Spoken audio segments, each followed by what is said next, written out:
Bueno, hoy tengo el gusto ¿Verdad? de estar aquí con la artista Celsin Esmeralda Nieto Mata, de procedencia náhuatl, huasteca y mazateca. Y pues, Celsin, quisiera presentarte tú misma. Creo que eres la mejor persona para hablar de sí misma así en un primer momento y cómo te presentarías para un público nacional e internacional. Bueno, pues como ya mencionaste, mi nombre es Celsin Nieto Mata y bueno, yo me hago llamar Celsin Nahual como nombre artístico, digamos. Soy artista visual, hago textil y también hago diseño de moda entre varias disciplinas. Me muevo entre varias disciplinas, digamos, de las artes y pues soy una mezcla de dos culturas. eh, como ya mencionaste también, la mazateca y la huasteca, que es más bien nahua. Em, pues yo crecí en la Ciudad de México, en Xochimilco, entonces por ahí como que tengo un cruce de, de identidades, no solo pues de mis raíces, sino de el lugar en donde yo nací, o sea, que me ha marcado muchísimo en ese sentido. Este lugar, Xochimilco, porque también es un lugar donde la identidad es muy fuerte y muy marcada, ¿no? Entonces, ahí me definiría como una mezcla de varias, pues sí, culturas y pues como creo que no es algo definido, ¿no? Es algo que ha estado cambiando y que va a seguir, creo que cambiando porque constantemente es algo en lo que estoy reflexionando, entonces no es algo que esté así como determinado. Y pues, ¿cómo me presentaría a un público nacional e internacional? Pues pienso que depende del lugar en donde esté, sería como el título quizá que usaría, porque de pronto no me parece que sea necesario en ciertos espacios utilizar, por ejemplo, la etiqueta de artista indígena y en otros sí me parece que es pertinente, ¿no? Como también ya lo habíamos platicado en algún momento, quizá en un público internacional sí sería pertinente enunciarlo de esta forma, pero cuando es un público más local, por decir, si yo me presento en la Mazateca, pues no creo que sea pertinente enunciarnos de esta manera, porque incluso tenemos, o bueno, yo tengo alguna crítica hacia el mismo término de lo que sería indígena y cómo se ha usado en estos espacios o en estos territorios más bien, ¿no? Entonces, pues ahí es algo medio complejo, pero no existe todavía como un término, creo, que pudiese definirnos o definirme más bien en el cual yo me sienta pues realmente cómoda o como del todo identificada, ¿no? Sí, y es que de todas maneras todas las definiciones son cambiantes porque aunque tengamos una idea fija y creemos a veces que somos ya personas hechas, ¿no? Esa es como la mentalidad común. Realmente estamos en constante cambio y eso es una de las cosas más cambiantes. La manera de definirnos frente a la sociedad y incluso hasta la manera de vernos a nosotros mismos va puede cambiar, puede ponerse en crisis incluso. Y el término de artista indígena es problemático, está cargado de muchas cosas. Y a mí me gustó una referencia que tú hiciste en otra entrevista que hablabas de cómo hay personas que pueden aprovecharse del término artista indígena, ¿no? Y de que resultaba incómodo en ese sentido, ¿no? ¿De qué manera, cuál es el elemento que ese término de artista indígena te resulta cómodo y resuena con tu trabajo y cuál es el elemento que no? Pues como esto es un término que recientemente, bueno, no tan reciente, pero sí digo, digamos que en términos de toda mi vida, es reciente, ¿no? Porque tiene unos 5 años que lo he venido como reflexionando con más a profundidad con respecto a mi identidad.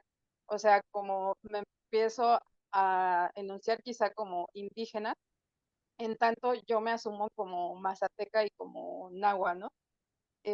Antes de eso, estaba esta, o sea, sí, claramente sé que ese es mi origen y sabía que ese es mi origen, pero no lo había asimilado de esta forma en la que yo me enunciara como tal, por varios factores, ¿no? O sea, mm, hasta hace 5 años creo que es que yo dije, o sea, sí soy mazateca, sí soy náhuatl. Entonces, esto como es visto a los ojos de la sociedad en general, pues somos pueblos indígenas, ¿no? Para la sociedad, digamos, mexicana, es como nos designarían pueblos indígenas.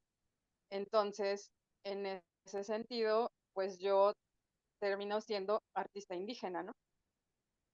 Y bueno, ahí sería pertinente quizá mencionarlo porque hay como una identificación o como una reapropiación, digamos, yo lo llamaría reapropiación de esta identidad, porque al final de cuentas es algo con lo que como migrantes, como hijos de migrantes en la ciudad, hay como un despojo de la identidad, si lo analizamos, ¿no?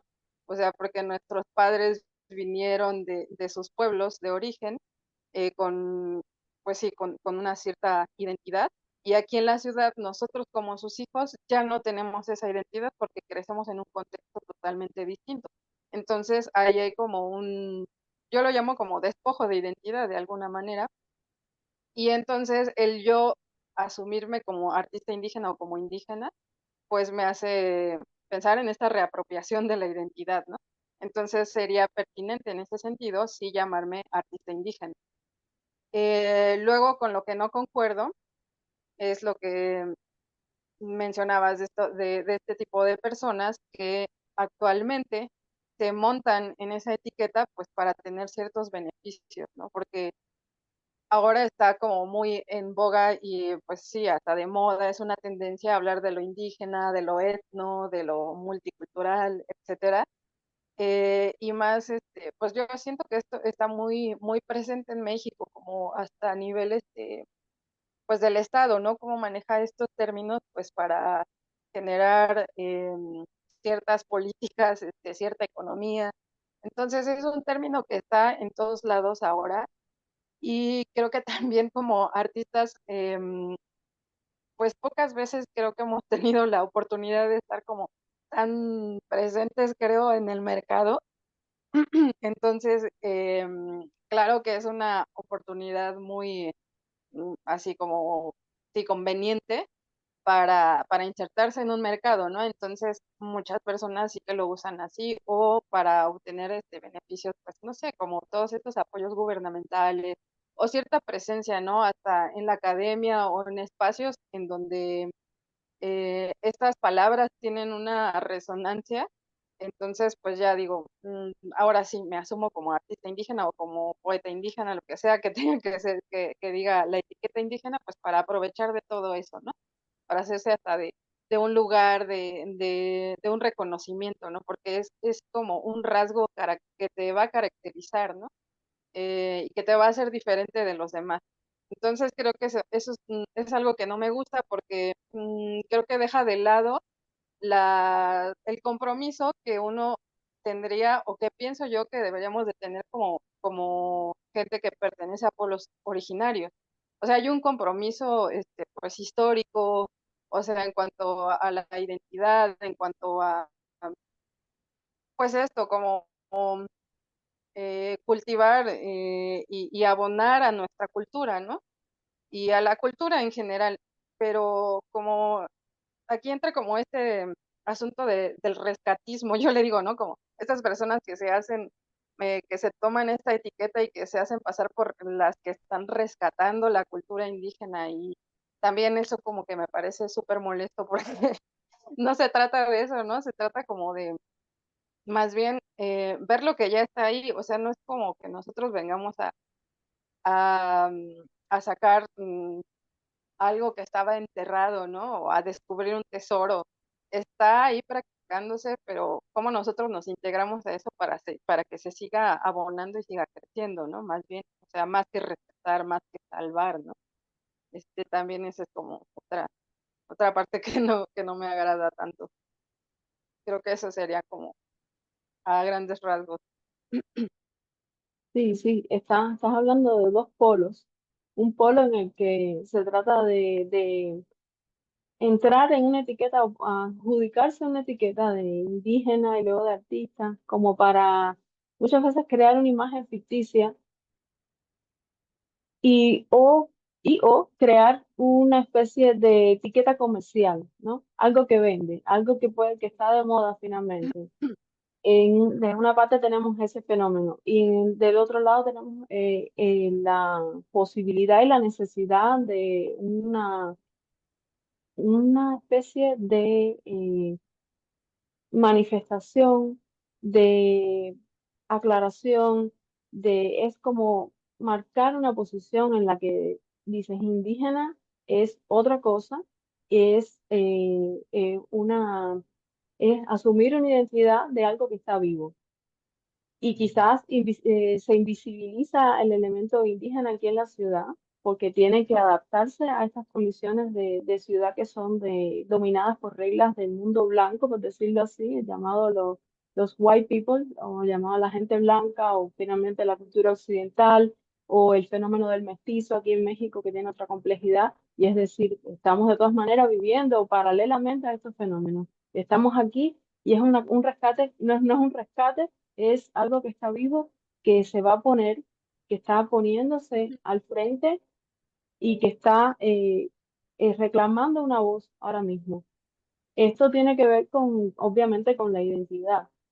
Y en tu caso, me parece muy interesante que eh, has estado en tantos contextos distintos, el contexto citadino, has viajado fuera de México. ¿Conoces las comunidades indígenas desde de parte de tu papá, la Sierra Mazateca, y por parte de tu mamá, la cultura náhuatl? ¿Cómo tú crees que se pudiera definir la identidad, teniendo en cuenta todas estas experiencias que has tenido en todos estos ámbitos? ¿Cómo se puede definir la identidad en general y la identidad indígena en particular? Pues es bien complejo, ¿no? Incluso como, em, o sea, experimentándolo así a partir de mi experiencia, ¿no? En la que analizo cuál es mi origen y mis dos raíces y lo que te decía, esto de vivir en Sochi y también esto que mencionas de pues estar como en contacto también con otras identidades, digamos. em, pues cada vez me hace más compleja esa, esa definición, ¿no? O sea, no tengo creo que una definición exacta, pero creo que sería como la suma de, pues, de esas experiencias como, o más bien como la suma de otras identidades, más bien sería, ¿no? En varios casos, porque es como la identidad de papá, de mamá, de nuestros ancestros, mezclada y que eso da como producto, pues, lo que somos nosotros, ¿no? Pero aparte de eso, las otras identidades con las que creces, ¿no? En el contexto en el que estás, rodeado. O sea, mm, no sé, se me hace muy complejo tener una definición para esto, pero pues sí, es como una suma de rasgos, ¿no? O de quizá de modos de vivir, ¿no? Porque al final de cuentas, lo que también llamamos cultura, por decir, cultura mazateca, pues es una forma de vivir el mundo y de ver el mundo. Entonces, cómo tú vives esa parte, mi parte mazateca, cómo está en mí y cómo la estoy viviendo, ¿no? O sea, quizá no estoy habitando ese lugar, pero hay algo en mí que me hace ver el mundo de una forma que quizá tú la ves diferente porque tu origen es distinto, ¿no? Este, sería como eso, como la forma en la que habitamos también el mundo, cómo lo vemos, cómo lo vivimos y esa suma de esas otras identidades o de esas otras formas de ver el mundo de las cuales vamos aprendiendo y las vamos poniendo en práctica y reflejando a través de nuestra vida, ¿no?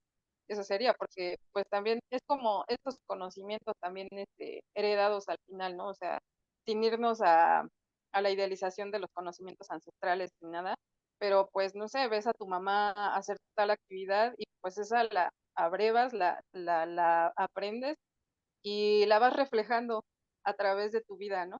O de otras cosas, no sé, de libros que lees, de cosas que ves, no sé, en los medios.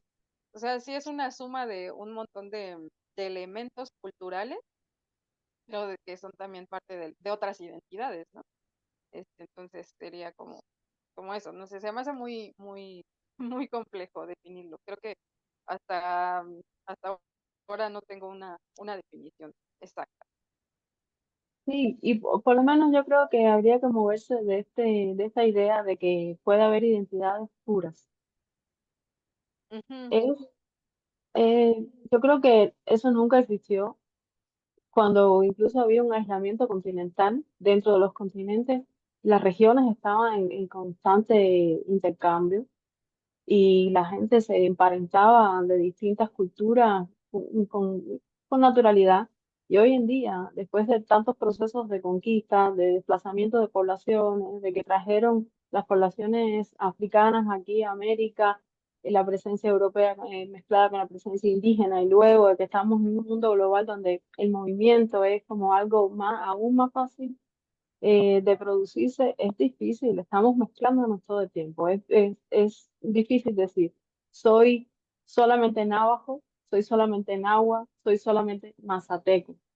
Es, es algo, se está buscando un ideal, creo que no existe, y la identidad, creo que de alguna manera sí tienes la base del concepto, que es esta confluencia de elementos culturales, finalmente. Y esta manera de reconocernos y ese ejercicio de tratar de reconocernos y de identificarnos y de preguntarnos todo el tiempo quiénes somos. Aquí en el contexto de México, que es tan difícil ese tema, ¿qué términos o qué categorías te han resultado chocantes, discriminatorias en relación con las comunidades indígenas? Uy, pues hay un montón, ¿no? O sea, creo que expresiones muy normalizadas, o sea, no solo como etiquetas, como la clásica de indio, ¿no? Pues ya, o sea, como si te pones a estudiar de dónde viene esta palabra, pues es como una cuestión más compleja de lo que parece, pero así como se usa coloquialmente esa palabra, pues sí es despectiva, ¿no? O sea, como que se usa con esta intención pues de lastimar o de decir que eres menos, siempre, ¿no? O sea, como que esta asociación a una persona que es ignorante, que tiene unos rasgos físicos determinados que no son deseables, ¿no? Como dentro de los estereotipos, digamos, eurocéntricos o occidentalizados. mm, bueno, todo lo que conlleva esa palabra es discriminatorio, más bien, ¿no? Y ofensivo en el contexto mexicano. Y luego no solo esa palabra, sino otras frases asociadas a este racismo, como de, pues tú eres morenita, pero no estás tan fea, ¿no? O ese tipo de expresiones cotidianas de las personas también creo que son horrendas y tienen que ver no solo con el racismo, sino con nuestro origen, pues de pueblos originarios o de pueblos indígenas, ¿no? O sea, como que siempre hay esa asociación también a lo físico, a los rasgos físicos, al ser moreno, al tener ciertas, rasgos en la cara, ¿no? Incluso, por ejemplo, esta frase de si tiene el cabello largo, ay, no recuerdo cómo es el dicho, pero se refiere a que una persona con cabello largo, lacio y largo, es indígena y pues está mal, ¿no? Em, Ese tipo de expresiones sí se me hacen pues no, deberían de desaparecer del vocabulario, pero bueno, tienen que ver con o bueno, con esta cosa del racismo y de cómo nosotros como mexicanos idealizamos la estética europea o el estilo de vida gringo, etcétera. Luego también he escuchado esta frase que sí me resuena mucho porque digo, ¿en qué momento Oaxaca se convirtió en el referente de los indígenas, ¿no? O Chiapas también. Pero aquí en el barrio en donde yo crecí en Xochimilco, se utiliza mucho esta frase de ay, pinche Oaxaco. Y esa frase es para decir que eres ignorante o que eres feo o que eres indígena, básicamente, ¿no? Y sí la usan para ofender o en tono de broma, pero así lastimosa, ¿no? Y ¿qué otra? Pues también una que me resaltaba mucho es cuando en Sudamérica usan esta palabra de aborigen también.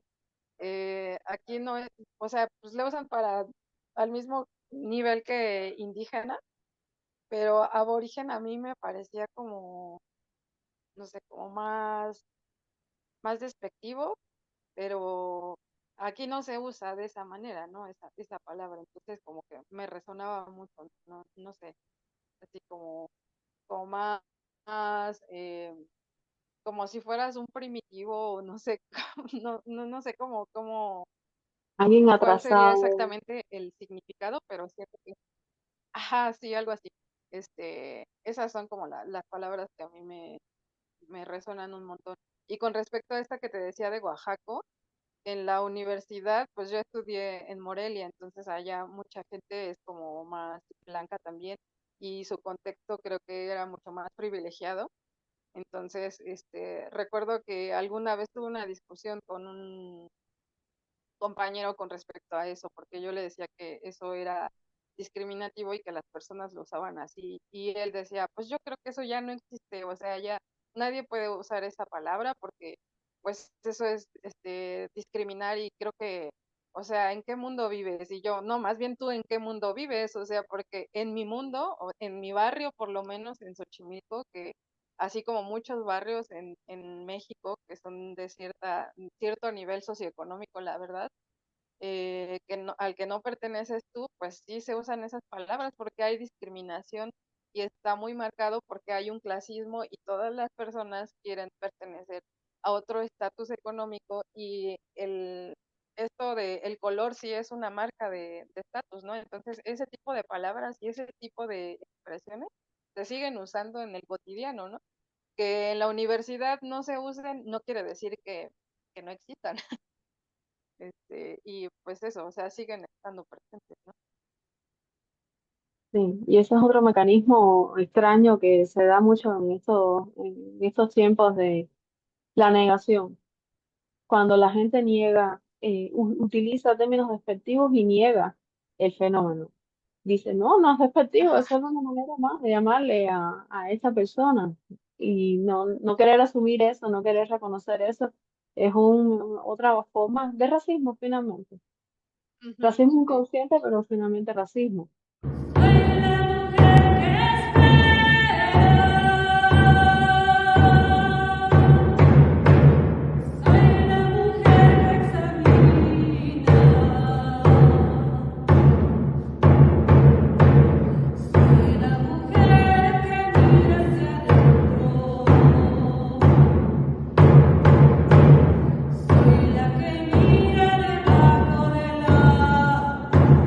Vamos ahora a hablar de arte. Y, y, a mí me gustó mucho y, unos apuntes y unos dibujos que me compartiste de tu cuaderno de trabajo, a propósito de una de tus obras. Y entonces, bueno, hablábamos de eso y de cómo el proceso creativo empieza mucho antes de la obra y se va alimentando de muchas cosas distintas. Entonces quería saber cómo es ese proceso para ti, cómo es el proceso creativo, de dónde sacas las ideas, cómo surgen las obras para ti. Pues ya analizándolo así, es que nunca había como pensado bien en esto, ¿no? Como que solamente uno va haciendo las cosas y luego cuando te preguntan esto es que vas cayendo en cuenta de un montón de cosas o como de métodos que ya tienes como interiorizados y que solamente los vas haciendo, ¿no? Y o sea, ya pensándolo, iniciaría, creo que siempre hay como algo que detona esas ideas y ese algo por lo general son lecturas o acercamientos quizá a otros contenidos, no necesariamente arte, y también esos contenidos como los he relacionado como a mis experiencias propias.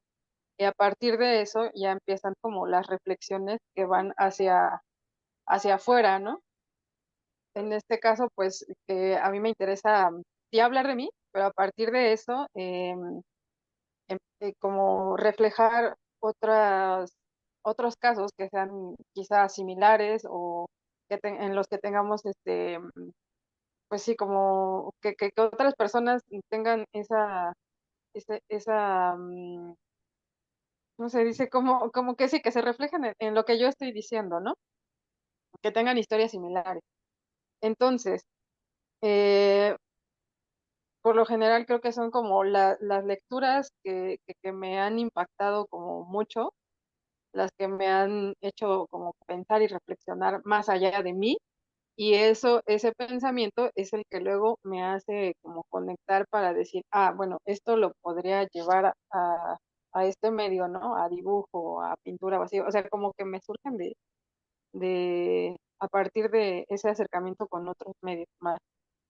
Y pues no sé, como que a veces también he intentado hacerlo de otras formas, como más relacionadas quizá a los procesos creativos, pero creo que no me funciona mucho porque lo que yo quiero decir siempre tiene como esta característica de querer decir algo más que lo meramente estético, ¿no? O sea, como que siempre quiero tener un impacto en el que la gente piense en esta realidad que estamos viviendo, o sea, como que me interesa hablar de estas cosas que nos están pasando como sociedad, ¿no? Y luego tengo otra parte, creo, un poco más, tal vez, que se sale de la realidad, pero creo que no es tan muy fuerte, o no lo sé, tal vez no lo he explorado tanto, pero creo que en este momento, por lo menos con los temas que estoy abordando, que son, pues, en general como los problemas de género, esto de la identidad, de los pueblos originarios, pues son como más problemáticas que se centran o que se ubican en un mundo real, digamos, ¿no? Pero pues luego están estas otras cuestiones más que tienen que ver quizá con mundos no tan reales como podrían ser los sueños o como podrían ser no sé, pues mundos más imaginarios, ¿no? Que eso podría relacionarse más a mi trabajo que hago como con ilustración, por decir. Pero eso es creo que lo que, como parte del proceso. Sí, y he escuchado casos de artistas que vienen del mundo de las bellas artes como tal, de academia, y que desarrollan una obra técnicamente adecuada, digamos, a los cánones, y luego, después de muchos años de hacer una obra buena en términos académicos, de pronto descubren que no los representa la obra, y solo cuando empiezan a incorporar los sueños o preocupaciones más profundas, que también son reales, completamente reales, empiezan a reconocer su trabajo como propio, ¿no? He visto casos de eso. ¿Cómo Ujú. en tu entorno familiar se ve el arte? Porque tu papá, Sergio Nieto, es un artista también, y tengo entendido que has incorporado el textil de parte de tu mamá. ¿Cómo has visto que ellos conciben el arte? Luego, ¿cómo lo ves tú? Y si pudieras hablarnos, ¿cómo para ti se unen todos estos elementos que tú utilizas en tus trabajos? Porque tú haces elaboración de textiles, te desarrollas en arte visual, las has hecho en ilustración, performance, eres también músico, haces audiovisuales, tú me comentabas que llamas video performance. ¿Cómo se unen todos estos elementos? Creo que te hice varias preguntas en una, pero tienen que ver. Es un desafío, a ver si se puede. Sí, sí me acuerdo. Pero antes de eso quería también, en relación a la pregunta anterior, agregar algo que creo que esta parte de la reflexión que viene como de estas lecturas, de a lo mejor ver una película y tal, y pensarlo, creo que viene de un como un interés o como mi otra personalidad que quizá hubiese desarrollado si no hubiese sido artista, que es de la investigación, ¿no? O sea, me encanta el área de la historia, antropología, sociología, como que es algo que siempre me ha gustado, pero eso es algo que no ejercí, digamos, de manera profesional. Creo. Estuve un año, de hecho, en la licenciatura de historia, pero fue súper errado. No podría dedicarme a eso, pero es algo que está muy presente en mi vida y son cosas que me interesan, ¿no? Entonces creo que eso marcaron bastante también como los temas también, o sí, o sea, lo que digo en mi obra, ¿no? O sea, como que sí son, es algo que sí es importante en mi vida, ¿no? Eso con respecto a la pregunta anterior. Y ahora, ¿cómo se ve el arte de mi familia? Pues creo que hay como muchos puntos de vista así súper diversos, ¿no? Porque, pues sí, mi papá sé que sí se dedica al arte, pues para él es su vida, ¿no? O sea, básicamente él vive para el arte, dice, ¿no? Entonces, como que de esa parte, pues siento que es como una forma de ver el mundo como bastante, pues no sé, como hasta soñadora de cierta manera, ¿no? Porque de verdad que él como que no tiene mucha preocupación por lo otro. O sea, sí, claro que le preocupa quizá las cosas cotidianas, los gastos de la vida, no sé, todo lo que todas las personas experimentamos, pero algo que sí es como muy particular en él es que, pues sí, vive para el arte, ¿no? Y creo que de ese lado de mi familia, o sea, bueno, su hermano Joel sobre todo, pues creo que lo mismo, entonces, lo tienen como muy asimilado como un modo de vida, no como, siento que no es como lo vemos de pronto las personas que venimos como del arte desde la academia, ¿no? Que hay como un cierto, o sea, esta profesionalización o cierta em, como meta a seguir, que tendría que ser tal vez profesional o económica, no sé si tan como un estilo de vida, ¿sabes? O sea, como que de pronto es casi que algo que tienes que hacer porque si no, ¿de qué vas a vivir, no? Y ellos creo que lo ven más como de, pues algo tan natural, siento que les sale de los poros de la piel, así. Yo lo percibo así. Y luego por la parte como de mi familia, de mi mamá, pues ellos como que no tienen tanto acercamiento al arte, que también es algo bien extraño con mi papá, porque yo le digo, pues, ¿de dónde vino este interés de hacer arte? Porque en la Mazateca difícilmente, pues, tenían acceso al arte como nosotros lo concebimos, digamos, desde el mundo occidentalizado, pues no, o sea, no había forma, allá no, o sea, no hay museos, no hay galerías, no hay academias de arte, ¿no? Entonces, ¿cómo les llegó esa parte artística a ellos, como ahí en la Mazateca, ¿no? Pues tienen sus historias, pero bueno, se terminaron dedicando a eso. Pero en el caso de mi mamá, realmente hasta la fecha, o sea, yo voy a la Huasteca, a la casa de mi abuela y de mis tías, y pues no tienen un acercamiento al arte, o sea, como lo concebimos nosotras, por ejemplo, ¿no? O sea, platicaba con mi prima y me decía, es que aquí ella es profesora de primaria, y me decía, nos dicen así en los libros, guías, que les demos clases de arte a los niños, pero yo no tengo idea de qué es, ¿no? O sea, los ponemos a pintar y ya, pero no sabemos, o sea, nos gustaría que alguien nos acercara a eso, ¿no? Y digo, no más, sí está bien alejado como de ese mundo del arte occidental, pero al mismo tiempo hay un montón de cuestiones como artísticas de esa región, ¿no? O sea, la música que ahí existe, las expresiones como de la danza o de los tejidos o cerámica que se practican en la región, pues también es arte, ¿no? Pero tampoco lo conciben así, entonces como que su visión del arte está muy como tanto alejada del arte que occidental, pero también como que no conciben como arte las expresiones de ahí.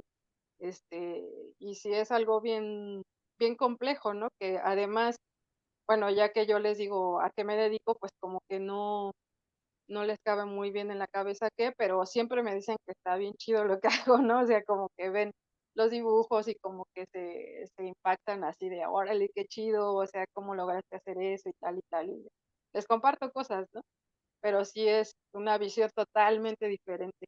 Y ya pues en mi familia, así mis hermanos y todo, pues lo ven como algo bien chido, ¿no? O sea, porque creo que más que apreciarlo como tal, como el arte, sino más bien ellos ven que yo soy feliz haciendo arte y que eso nos hace ser felices a otros, entonces creo que pues lo ven desde ese lado, ¿no? Como del bienestar de la persona y pues creo que eso es algo bien chido también que te da el arte, ¿no? O sea, como que esta libertad y esta felicidad de poder hacer pues lo que quieres al final de cuentas, porque también ser artista es algo súper difícil en este contexto y también el cómo se ve a un artista también es complejo en México, ¿no? O sea, como la clásica y pues sí, pero eres artista, pero aparte de eso, ¿qué haces para vivir, no? Pues, ser artista, o sea, ¿qué otra? A ver, Agus, Tenemos otro participante en la reunión. sí, ya se quiere integrar. Ven aquí, a ver, mejor que Oye, se integre saluda. bien. Hola. Precio. Mira, está Ya, fiero. sí. Sí, bueno, yo tuve la tremenda suerte, lo considero así una suerte, una oportunidad única, ojalá se repita, de estar allá en la Sierra Mazateca, en el espacio de tu papá, de Sergio Nieto, y Ujú, de conversar con él y de conversar con su hermano Joel Nieto, ambos artistas, y digo que fue muy, muy bueno porque además de que son personas especiales, muy buenas personas, fue muy lindo ver el espacio de tu papá, como es una casa, un taller y una galería. El espacio de la ujú, casa de tu papá allá en la sierra. Y entonces como que su mundo está sí, lleno de eso. Estar en la casa es estar viendo todas sus obras allí, estar viendo sus instrumentos de trabajo, estar viendo las obras en progreso. Y entonces es muy lindo porque me da la medida de esta su manera de asumir el arte, que no es como un traje que él se pone, el traje de artista, sino que es una realidad que él vive diariamente y es una forma de ser y una práctica de vida. Y entonces, a mí me parece que esa es la manera como, es una manera auténtica de llevar el arte. ujú, Realmente el arte es una cosa muy compleja que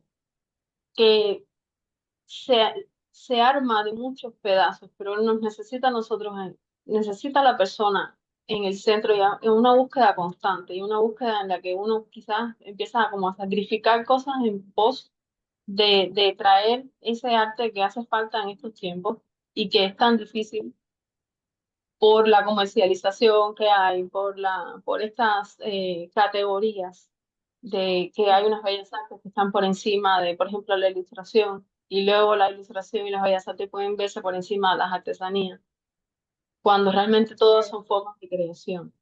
Y eso es un fenómeno que choca muchas veces con la realidad de muchas comunidades indígenas donde no se vive el arte de esa manera y donde la artesanía es más, la llamada artesanía es más común. La, la, ujú, la, el textil, la alfarería, el trabajo en madera, todas estas cosas que son creación igual. Y a veces las mismas personas que lo producen no pueden poner en su sitio adecuado estas producciones porque hay una mentalidad que las relega a un tercer plano, cuando realmente son para ujú, estas personas, además de que finalmente son fuente de ingreso para esta persona y manera de sobrevivir, como si vendieras un cuadro de 3x4, eh, son para estas personas un modo, una práctica de vida y una cosa importante que da sentido en el diario. Eh, ujú. sí. ¿Qué te parece? ¿Quieres decir algo más sobre eso? No, no, no. Es que me quedé pensando en la pregunta, creo que había otras preguntas, ¿no? Aparte de eso. Sí, el hilo dorado, que es Ah, ese claro, hilo sí. común en todas las áreas que tú trabajas, cómo, cómo confluyen y cómo tú ves que hay una unidad en esta manera tuya de trabajar la música, los textiles, el performance, artes visuales, la ilustración. ¿Qué los une a todos?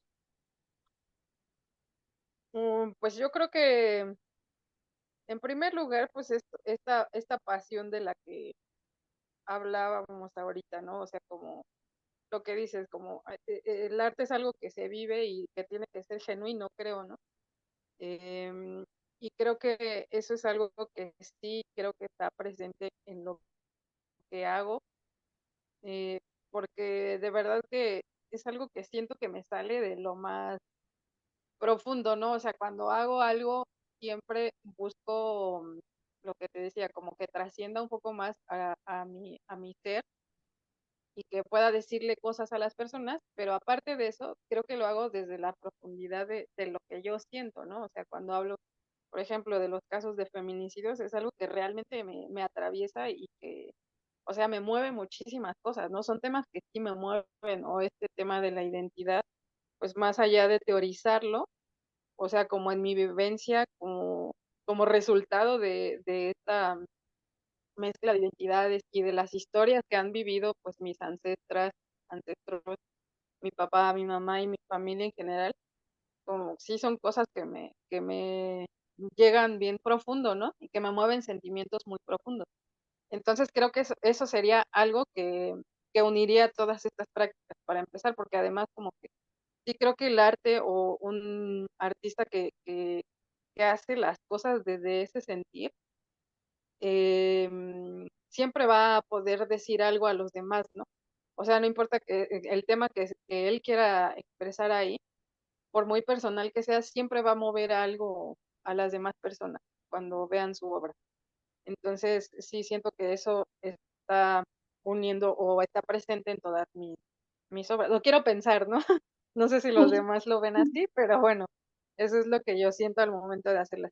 Y la otra cuestión sería, pues, claro que los temas, o sea, sí es algo que eh, homogeniza, digamos, todo, porque son varias disciplinas y de hecho tuve algún conflicto con eso hace algunos años, o sea, es algo muy reciente porque a veces se piensa que tener habilidades para muchas cosas es como súper maravilloso y todo, y realmente puede resultar ser un conflicto porque de pronto no sabes hacia dónde ir exactamente, ¿no?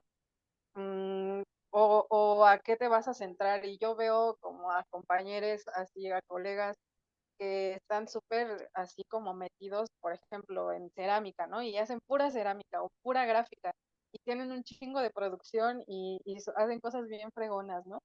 Y yo como que miro mi obra y de pronto tengo de un salto dibujos y al otro tengo textiles y al otro tengo estas cuestiones audiovisuales y tal. Y como que de pronto me decía, oh no, ya tengo que centrarme en una cosa porque si no, o sea, como que nunca voy a terminar de hacer nada. Pero ya más reciente lo veo y digo, no, está chido, pero a ver, hay que saber cómo unir eso, ¿no? Justamente, cómo ahora puedo introducir esta disciplina a esta otra y que caminen juntas. Pero entonces, ¿qué es lo que une a eso? Pues el tema del cual voy a hablar, ¿no? Y cómo se van mezclando, o sea, no tienen que ser cosas separadas, al final de cuentas, ¿no? Porque eso me llevaría una vida, o sea, hacer solo dibujo es otra carrera, pero ¿cómo introduzco entonces el dibujo al bordado, por ejemplo, ¿no? O sea, buscar creo que esas formas, sí, esos métodos, ¿no? O sea, combinados, eso sería, y los temas más que nada, o sea, siempre termino hablando como de las mismas, pues sí, problemas, preguntas que me aquejan, digamos.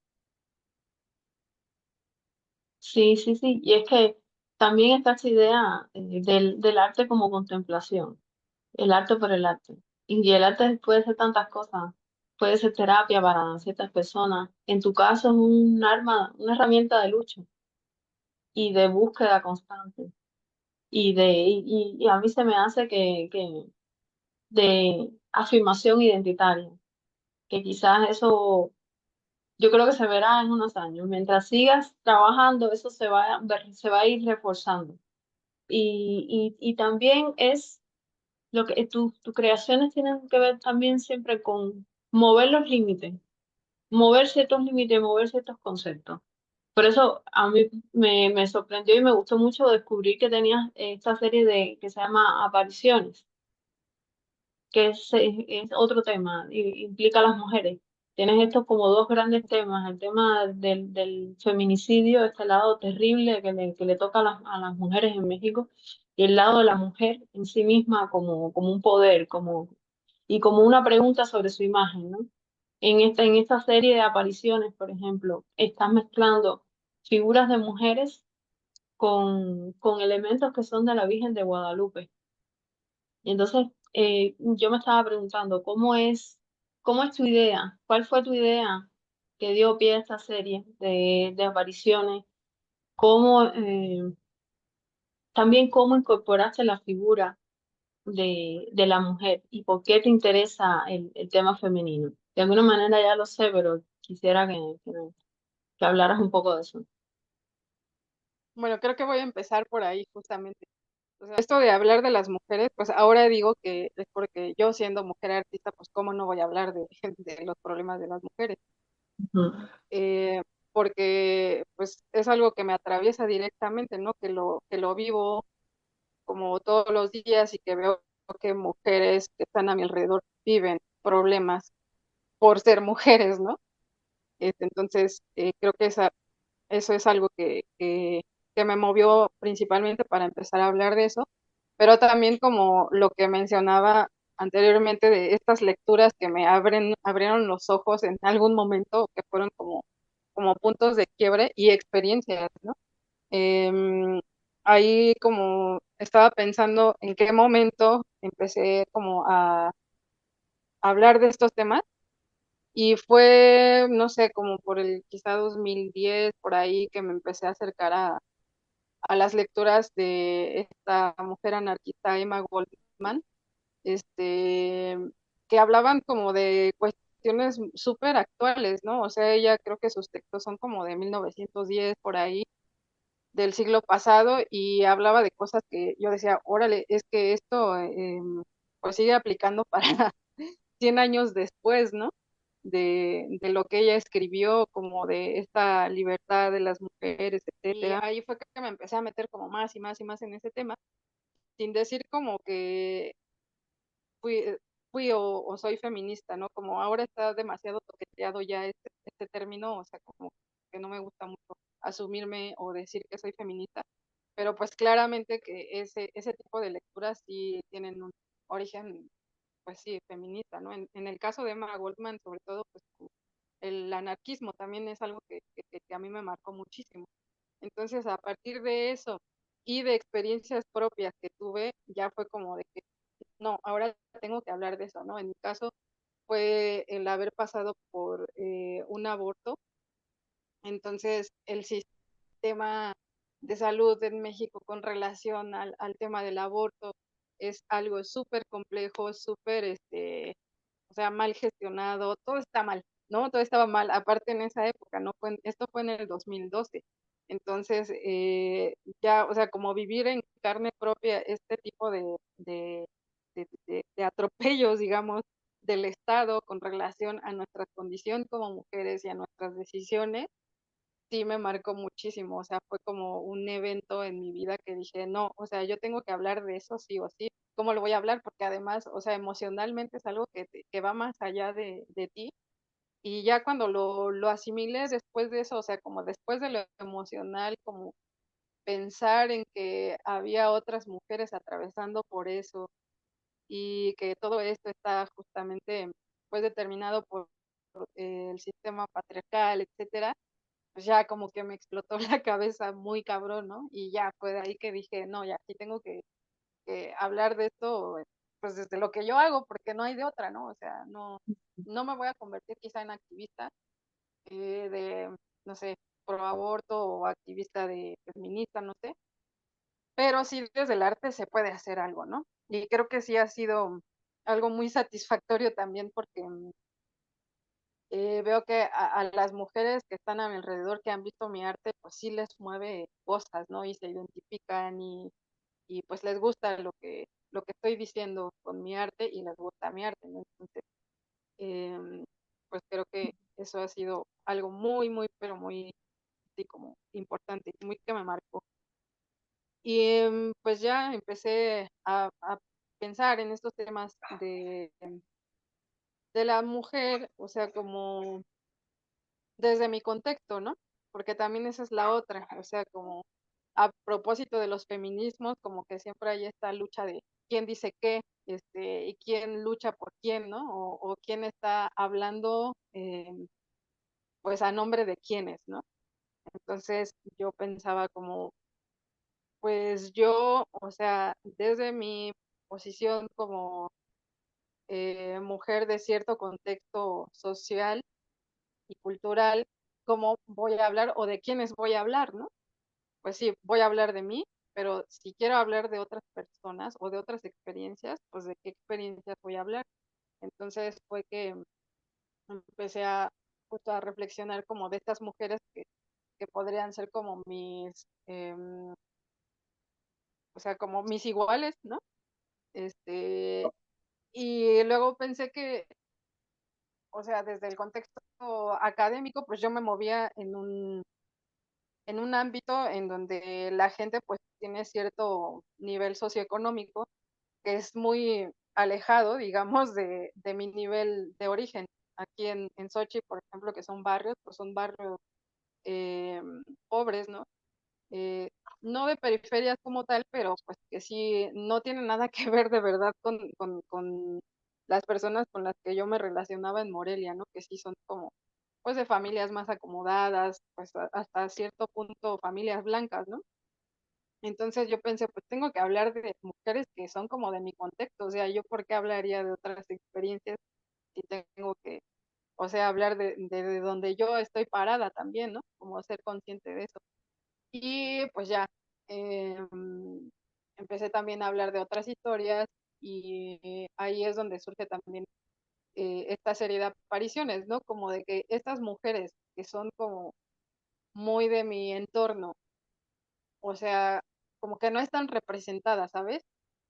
O sí, pero desde el punto de vista así como, pues están ahí las amas de casa, las mamás luchonas o esos términos que ahora se dicen, pero ¿qué sería como la mujer de la cual sí se habla, ¿no? Socialmente, pues la mujer exitosa, ¿no? La mujer que quizá, una mujer exitosa sería quizá la que, no sé, estudió, tiene una carrera y ejerce su profesión y gana un cierto salario muy bien remunerado, tiene una casa, no sé, toda la idealización de esta mujer occidental, quizá blanca, porque también hasta físicamente tienes que tener ciertos rasgos para ser exitosa. Eh, y ya en un mundo más contemporáneo sería alguien que incluso no tiene hijos, que no tiene esposo, sino que es muy independiente, ¿no? En todos los sentidos. Entonces, para nada, ese modelo corresponde al tipo de mujeres con las que yo me relacionaría en mi contexto cotidiano, ¿no? O sea, empezando por mi mamá, por mi hermana, por mis vecinas, la señora de la tienda, qué sé yo. O sea, son mujeres que no tienen nada que ver con este tipo, con este estereotipo, ¿no? De mujer exitosa. Y sin embargo, yo pienso que son las mujeres que sostienen, o sea, sostienen mi barrio, sostienen un chingo de otras vidas, ¿no? Así a las de sus familias, sostienen a sus maridos, sostienen a los trabajos a donde ellas laboran, o sea, sin trabajadoras, sin comerciantes, pues no se mueve lo demás, ¿no? Entonces yo decía, pues es que esas son las mujeres que hay que tomar en cuenta, o sea, también la otra parte, ¿no? O sea, toda mujer creo que anhela a tener un estilo de vida, pues quizá, no sé, dentro de la modernidad dicen que la buena vida, ¿no? Este, pero bueno, ¿quién está hablando de estas otras mujeres que sostienen a nuestro mundo al final de cuentas? Y no solo en México, en todo el mundo. Entonces yo pensaba que en México, pues aparte de eso, una de las mujeres, únicas mujeres de las cuales se habla y se tiene tanto respeto, pues son las vírgenes, ¿no? Principalmente la Virgen de Guadalupe. Entonces ahí fue como que hice esta asociación entre como imágenes de mujeres como importantes e imágenes de mujeres que no serían importantes o que no son exitosas y que incluso están invisibilizadas y son las que sostienen, ¿no? Y pues dije, voy a hacer como estas imágenes de esas mujeres que son como invisibilizadas, pero que al mismo tiempo son como estereotipos de lo que no es ser exitosa, ¿no? Pues la mujer indígena, la mujer pobre, quizá la comercianta, que sería la mujer, por ejemplo, en esta serie, la que está vendiendo flores, pues es una mujer anciana, gorda, que es comercianta. ¿Quién quiere ser como ella, no? O sea, en un mundo de idealización, pues no. Por otro Ujú, lado, las prostitutas, pero las prostitutas no las que dicen, ah, yo ejerzo mi libertad y vendo mi cuerpo porque yo quiero, ¿no? Sino más bien las prostitutas, pues que no están ahí porque quieren, sino porque son obligadas. Y esta como es una representación como de una vendedora de flores de aquí de Xochimilco, justamente, que son pues las abuelitas que ya ahorita ya, de hecho ya están invisibilizadas porque ahora se venden otro tipo de productos ahí, pues esto quedó como una imagen del pasado, ¿no? Pero hasta hace unos años pues existían. Y esas señoras siguen existiendo aquí, son las que sostienen las grandes fiestas, por ejemplo, de el Niño Opa, de la Virgen de los Dolores, y son las fiestas que sostienen la identidad xochimilca, por ejemplo, ¿no? Pero ya ujú, las jóvenes para nada van a querer ser una señora que hace una olla de mole y que está en las fiestas y tal, o sea, ya las jóvenes pues aspiran a otras cosas, ¿no? ujú. Este, y entonces, pues, la idea era poner a estas mujeres con esa iconografía de vírgenes, porque la virgen es como la imagen de una mujer que todo mundo reconocemos y que se le respeta, y esa iconografía ponérsela a estas mujeres como comunes, que son como invisibilizadas y como estereotipos no deseables, para elevarlas como a ese nivel de una mujer de esa importancia, ¿no? Entonces, no es la de la prostituta, la que es la de la Virgen de Guadalupe, y las Ajá. otras, como la de la vendedora de flores, es de la Virgen de los Dolores, porque esa es la Virgen de aquí de Xochimilco. Entonces, Mm, como que asigné de acuerdo a de dónde yo me inspiré para hacer esa imagen. ajá. Sí. Y la de la mujer indígena, me parece que, bueno, digo, es que no recuerdo bien, pero según yo le había puesto la de la Virgen de la Candelaria, porque tomé como referencia a una mujer de Chiapas, y como que pensaba en cuáles son como las vírgenes representativas de cada personaje que yo voy a poner ahí. La de la prostituta, pues puse la de la Virgen de Guadalupe porque es que eso me lo asociaba mucho al barrio de la Merced, que es el barrio de las prostitutas, y dije, pondré la Virgen de la Merced, pero luego recordé que a mí me bautizaron en la iglesia de la Merced. Y pues yo como nací el 12 de diciembre, dije, ah, pues le voy a poner la de la Virgen de Guadalupe, que además es la Virgen más representativa en toda América. Es muy lindo porque además visualmente resuelves la imagen en negro y rojo y eso le da una fuerza tremenda. Sí, es así justo porque esa combinación de negro y rojo, como que siempre he trabajado, o en varias obras tengo así esta combinación de colores, es como muy fuerte, muy contrastante y muy llamativa. Y en este caso, pues funcionaba muy bien porque son esténciles. Y bueno, lo que hice después con el stencil fue que esta serie la hice cuando estaba en Argentina. Entonces, la idea era como, a ver, o sea, la imagen de la Virgen está en una iglesia, pero de pronto se aparece, o según, pues sí, las creencias pues sí, no, es que no son creencias, o sea, de hecho, hay así como Son hechos, ideas ¿no? que Reales. producen prácticas y se convierten en hechos. Ajá, pero más allá de eso, como estas experiencias de que alguien dice, es que se me apareció la Virgen en una tortilla, por ejemplo, ¿no? O se Mm, apareció la Virgen en una humedad que estaba en la pared y es la Virgen de Guadalupe y le ponen unas velas, o sea, inmediatamente la empiezan como a poner una ofrenda, ¿no? Y yo dije, mm, ah, apariciones, o sea, de ahí sale el nombre de la serie, porque mi idea era entonces vamos a poner estos esténciles, o sea, que aparezcan de la nada en esos lugares donde no quieren ver a estas mujeres, ¿no? como para visibilizar un poco, pero ponerlas como a modo de esas apariciones que salen, lo que te digo, en la tortilla dura o en no sé qué formación de una roca se aparece la Virgen o tal. Y dije, bueno, voy a hacer esos stenciles y los voy a poner en la noche para que al siguiente día estén ya en esos lugares como la aparición de una virgen, ¿no? Y Mm, ya me salí pues en la noche con un amigo y fuimos a ponerlos incluso en algunas iglesias importantes de ahí de la ciudad de Córdoba, en Argentina, y pues ya bueno, fue loco porque las quitaron así en corto, o sea, yo fui al siguiente día y ya habían arrancado varias, ¿no? Porque no está permitido, pues eso, como poner grafitis ni stenciles en las iglesias, ¿no? Y ya, pues eso fue como la intención. Y después hice otros en tela, que esos eran más como para ponerlos en alguna exposición, galería o así, pero la intención era de que estas imágenes estuvieran en el espacio público porque precisamente son mujeres que no queremos ver como sociedad, ¿no? O sea, no queremos ser esa mujer, pero tampoco queremos verla. Siempre está como que al margen esa imagen, pero lo que te digo, al mismo tiempo son las que sostienen. Entonces, por eso se llama aparición. buenísimo, buenísimo.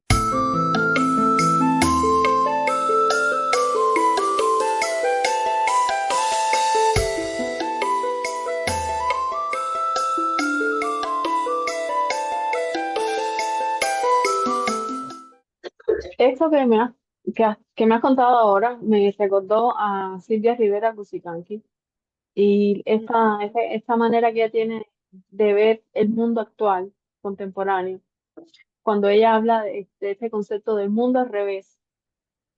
Y Ujú, tiene que ver justamente con esto mismo, con que hay una inversión de valores realmente en las sociedades contemporáneas.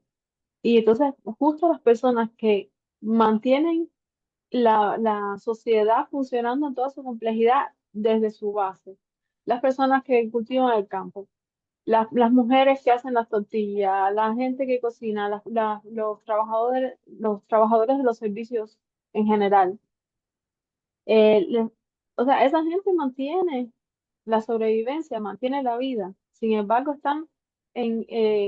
son vistos como lo más básico, son vistos de una manera peyorativa muchas veces, están devaluados, ¿no? Y a mí me encanta encontrar desde el arte, que se asume como algo tan sublime, encontrar este discurso que está proponiendo y mirando allí donde está esta gente, donde está esta gente que está subvalorada y donde está esta gente que están, los sectores sociales que se invisibilizan finalmente, ¿no? Ya se habla mucho de visibilidad, invisibilización y a veces hasta se gasta un poco, pero todavía es eso lo que está pasando. Mientras se invisibiliza, ahí es donde esa gente, cuando es invisible, es cuando se puede ser injusto con ellos. Cuando están devaluados es cuando esta gente puede entonces sufrir toda clase de atropellos. Entonces, si el arte sirve como herramienta, creo que sirve para esto, para llamar la atención sobre sobre estos sectores sociales y sobre la condición de esta gente y la condición de las mujeres. Algo que tú trabajas, sobre lo que tú llamas la atención. Y aquí voy a saltar a la hora 36:50 si me lo permites. Igual si queda algo en el tintero me paras, pero salto a esta obra que es muchas obras en uno, porque empieza la obra ujú, 36:50 con tu trabajo, con el textil, tu trabajo con el huipil, tu elaboración del estandarte, pero luego tú catapultas estos elementos al mundo de las bellas artes y luego desbordas el mundo de las bellas artes porque haces con ellos un performance para justamente llamar la atención sobre este número de 36:50, esta operación que haces de decir, bueno, si hay una estadística de 10 mujeres desaparecidas diariamente, que antes de la pandemia eran 9, ahora se ha convertido en 12, y eso llevarlo a la cifra de los días de un año, eh, ¿cómo tú, cómo tú ves esta obra desde ti como la creadora y qué intenciones tenías con ella y además cómo ves esta plasticidad en que la obra está hablando de muchos registros, en el que llevas el textil, sacas el textil de ese mundo quizás anclado a una cierta comunidad y lo llevas al mundo de las bellas artes. ¿Cómo ves todo esto? Pues no sé, como al principio no lo concebía, creo que tan grande, no sé, como que solo era la intención de querer hacer algo con esa actividad mía, o sea, otra vez de a dónde quiero llegar o qué quiero decir con el arte. Entonces, pues otra vez quiero enunciar esto, ¿no? No sabía muy bien cómo, por dónde iba a moverse, porque como bien dices, como que se desbordó al final de cuentas, fue más allá de solo hacer el textil y el bordar estos iconos de mujeres, como que fue más allá de ese plano material, digamos, ¿no? Y eso me gustó mucho, pero como que no lo había concientizado, incluso después de hacer el performance, no lo concienticé hasta que esa pieza la expuse, porque personas ya fue que me empezaron a hacer comentarios al respecto de la pieza, ¿no? De cómo la percibían, justo esto de que, o sea, como que iba más allá de solo el textil, ¿no? Y luego después de solo el performance, o sea, como que resultó ser una obra que se complementa o que más bien creció, ¿no? O sea, creció mucho más de lo que la había pensado. Y eso es súper chido, o sea, como que es algo totalmente inesperado, la verdad, o sea, no fue como tan planeado. Sí, tenía esta idea como de, voy a hacer el performance y tal, pero ¿para dónde podría jalar, no? Eso, y creo que me cuesta mucho trabajo de pronto hablar en resumen de esa pieza porque como lleva tanto contenido, o sea, desde las reflexiones de donde parte la pieza para ser creada, es muchísimo, como que las ideas que tengo que ahí conectar y tejer, que en mi cabeza sí, o en como yo las concibo, están así súper conectado todo, ¿no? Pero ya para explicarlo, pues es mucho más complejo y lleva su tiempo, creo, explicar esta pieza.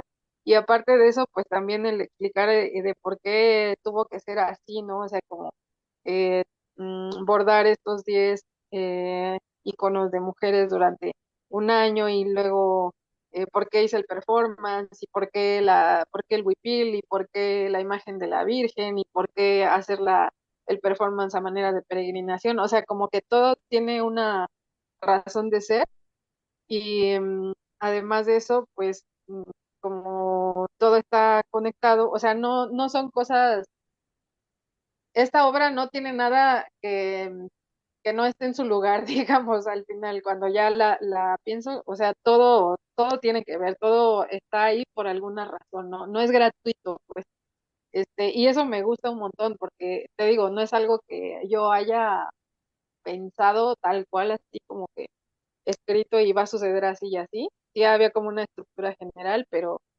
al final de cuentas creo que es algo que salió mucho mejor de lo que, de lo que pensaba y ahora que la veo y que llama la atención también de otras personas, por ejemplo, ahora que está expuesta en una exposición colectiva que justo habla sobre estos problemas de, bueno, la violencia de género, pues digo, sí ha trascendido, ¿no? O sea, sí ha tenido su impacto y en las personas que lo han visto, ¿no? O sea, los comentarios que he recibido al respecto de esa pieza, como que sí, digo, sí llegó a quien tenía que llegar también eh, y ha tenido el impacto que yo quisiera que tuviera, que tuviese mi arte, ¿no?